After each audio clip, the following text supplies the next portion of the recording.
ប្រពន្ធក៏ទូលអត់មានអល់អាងអង្ចិនដា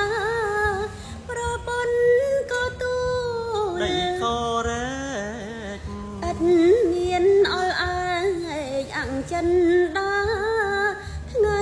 បាំងរសៀលព្រះសូរិយាយ៉ាងឆាប់យាត្រាដើរតាមផ្លូវទៅអើ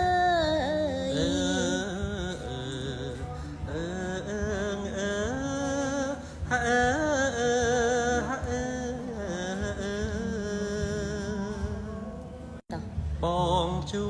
មាត់ណាស់ណាប្អូនស្រីប្រណីសុំស្លាបានមួយម៉ាត់បងជួមាត់ណាស់ណាប្អូនស្រីប្រណីសុំស្លាបានមួយម៉ាត់ចិនណាស់ព្រះអើយស្ទើបែកប្រមាត់